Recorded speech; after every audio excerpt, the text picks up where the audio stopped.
Fala pessoal, tudo bem por aí? Espero que sim. Estamos chegando aqui no terceiro capítulo do livro As Coisas que Você Só Vê Quando Desacelera. Bom, para quem chegou aqui, caiu de paraquedas, meu nome é Sheila Campos, sou psicóloga humanista, especialista em arte e terapia e estou fazendo a leitura deste livro, trazendo alguns pontos para serem olhados com mais atenção, fazendo alguns comentários, convidando para algumas experiências. Então, se você está chegando aqui agora, seja bem-vindo, seja bem-vinda e vem comigo para a leitura do terceiro capítulo.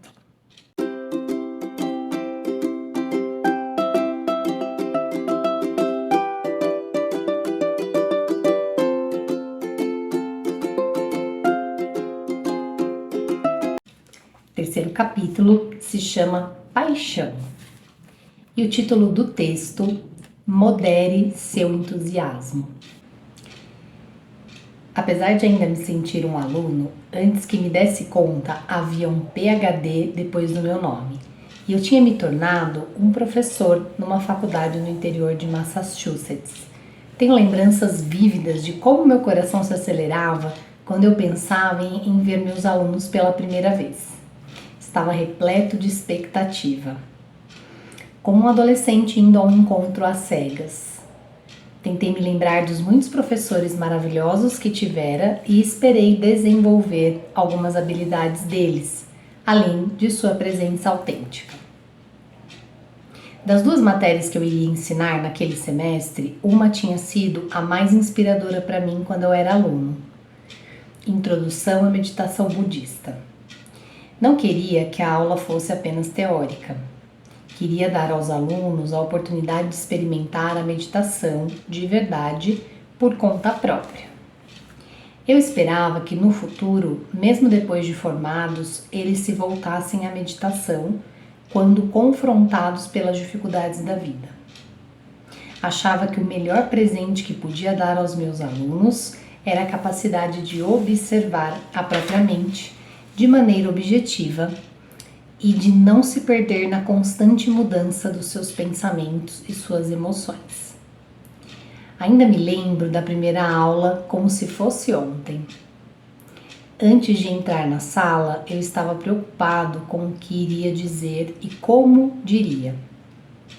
Mas acabei falando de forma apaixonada sobre algo que no budismo chamamos de afinidade kármica.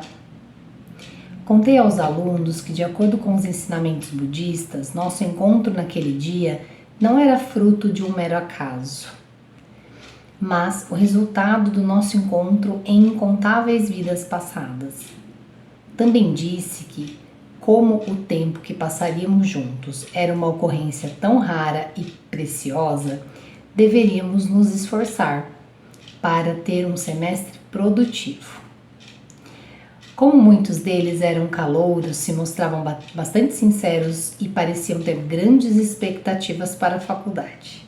A turma tinha 25 alunos, então não foi difícil aprender o nome de todos e tive a chance de conversar brevemente com cada um. Descobri por que tinham escolhido aquela disciplina e o que esperavam aprender. Gostei de todos e prometi a mim mesmo que iria dedicar tempo e energia para a formação deles. Meu entusiasmo ficou ainda mais evidente quando as aulas começaram.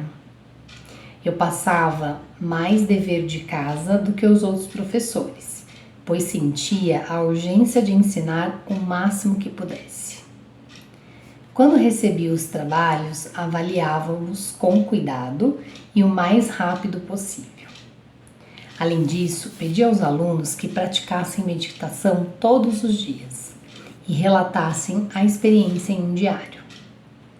Enquanto outros professores convidavam os alunos para um jantar no fim do semestre, eu marcava vários encontros com eles, inclusive um piquenique no mosteiro budista. Certa vez, até pedi que me encontrassem numa igreja local para assistirem a uma palestra de um proeminente mestre americano de meditação Vipassana. À medida que o semestre avançava, comecei a perceber que meu entusiasmo estava criando alguns problemas. Eu achava que se fizesse tudo o que pudesse para ensinar aos alunos, eles também dariam o melhor de si, para tentar acompanhar. A maioria parecia sentir gratidão por todas as experiências que eu lhes proporcionava, mas alguns pareciam cansados e estavam perdendo o interesse. Começaram a ir à aula sem fazer os deveres. Alguns nem sequer terminavam as leituras. Vários declararam de forma insolente que, como a visita ao mosteiro e à igreja eram extracurriculares, não tinha a obrigação de comparecer. Comecei a ficar decepcionado e magoado. Não consegui evitar. Eu estava fazendo de tudo pelos meus alunos e eles rejeitavam minha oferta. Então, examinei esse sentimento de decepção. Quando enxerguei a situação de forma mais clara, percebi quanto havia me comportado de modo equivocado. Essa matéria era apenas uma das 4 que os alunos estavam cursando. Apesar do assunto ser muito importante para mim, as outras matérias eram igualmente importantes para eles. Era natural que não pudessem investir todo o tempo na minha aula, mas eu não tinha sido capaz de enxergar isso com clareza e acabara caindo na armadilha do meu desejo de ensinar. Não importa quão eficaz um remédio seja, se você exigir que alguém o tome, pode ser que ele pareça um veneno. Minha maneira de lecionar estava se tornando venenosa para alguns alunos. Após perceber isso, modifiquei as aulas para encontrar um equilíbrio apropriado entre minha paixão por ensinar e a capacidade de aprendizagem dos estudantes. Para minha surpresa, eles notaram a diferença quase na mesma hora e começaram a reagir de forma positiva. Parei de sobrecarregá-los com meu excesso de zelo e pouco a pouco eles redescobriram seu interesse pela aula. Quando isso aconteceu, notei algo que deveria ter percebido desde o início. Quando conseguimos um trabalho pela primeira vez, sobretudo se tivermos nos preparado durante muito tempo, é fácil exagerar no entusiasmo, pois estamos ansiosos por nos colocar à prova. Na empolgação, cometemos o erro de igualar nossa própria ânsia com eficácia. Fazer bem um trabalho é mais importante do que achar que se faz um bom trabalho. É necessário ter sabedoria para perceber que essas duas coisas nem sempre estão relacionadas. Em alguns casos, nosso zelo pode nos impedir de alcançar o resultado desejado, principalmente se você não consegue enxergar as necessidades dos seus colegas de trabalho para atingir o mesmo objetivo. Só conseguimos trabalhar com os outros de forma harmoniosa e eficaz quando aprendemos a controlar esse excesso de paixão. Só assim podemos compartilhar nosso entusiasmo com os que estão à nossa volta. Bom, Haim Min Sunim nos convida nesse texto a olharmos para nós através dos outros. E é esse o papel da relação, né? Das nossas relações, das nossas interações com as pessoas. É através delas, né, que a gente pode se perceber melhor. Então, as relações interpessoais, elas fazem parte da vida, né? E o Haim Min Sunim nos convida a enxergar essa dança, né? Que é estar muito dentro de nós, mas ao mesmo tempo sair de nós para estar um pouco mais com os outros. E dessa forma, né, ir se percebendo, ir se reorganizando, né?